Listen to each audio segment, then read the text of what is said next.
آپ نے دیکھا ہوگا کہ پاکستان میں جو پریگمیٹزم والے صحافی ہیں وہ کہتے ہیں کہ آپ کو احتجاج کرنے کی بالکل بھی ضرورت نہیں ہے، کیونکہ آپ کے احتجاج سے کچھ فرق نہیں پڑتا، کیونکہ جو پاکستان کے اوپر جنہوں نے قبضہ کیا وہ اتنے طاقتور ہیں کہ آپ کو ایک چٹکی میں اللہ تعالیٰ کے پاس بھیج سکتے ہیں، یا سی ٹی ڈی کا آپ کے اوپر چھاپا پڑے گا، آپ کو اٹھا کے لے جائیں گے، آپ کے اوپر کوئی ایف آئی آر جھوٹی سی کر دیں گے،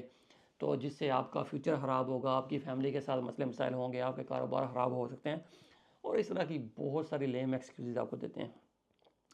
تو میری ایک چھوٹی سی گزارش ہے کہ اگر احتجاج کرنے سے کوئی فرق نہیں پڑتا تو پاکستان کے جو سرکاری گنڈے ہیں ان کو کیا تکلیف ہے کہ وہ لوگوں کو اٹھا کے لے جاتے ہیں۔ ابھی ریسنٹلی پاکستان کا ایک ایکٹیوسٹ ہے یا جرنلسٹ ہے محمد سعد ریاض، اس کو اٹھا کے لے گئے ہیں۔ اسی طرح جو پاکستان کے سینیٹر مشتاق ہیں اس کو وقتاً فوقتاً اٹھا کے لے جاتے ہیں۔ اسی طرح اور بھی جو لوگ بھی فلسطین کے حق میں یا پاکستان کی جو پولیٹیکل پارٹیز ہیں ان کے حق میں جو لوگ احتجاج کرتے ہیں، تو لوگ جو پاکستان کے سرکاری گنڈے ہیں سی ٹی ڈی والے اٹھا کے ان کو لے جاتے ہیں۔ تو یہ جو ہے نا پریگمیٹزم والے، یہ بڑی ہی آپ کو لیم ایکسکیوزز دیتے ہیں کہ بھائی چپ کر کے جو ہے نا سرنڈر کر دیں، سر تسلیم ہم کر دیں،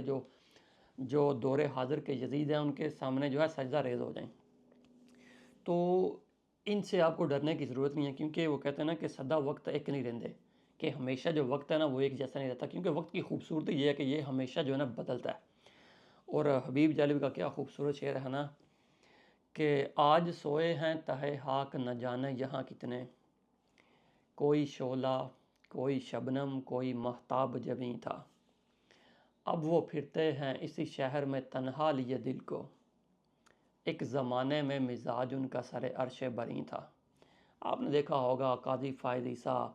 ایک قمر جاوید باجوہ تھا، اسی طرح بہت سے لوگ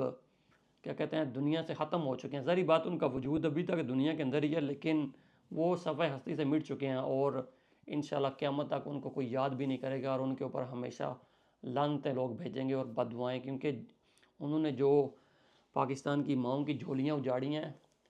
ان کی جو بد دعائیں ہیں نا وہ رائے گاہ نہیں جائیں گی، انشاءاللہ اللہ تعالیٰ ان کو عبرت کا نشان بنا دے گا۔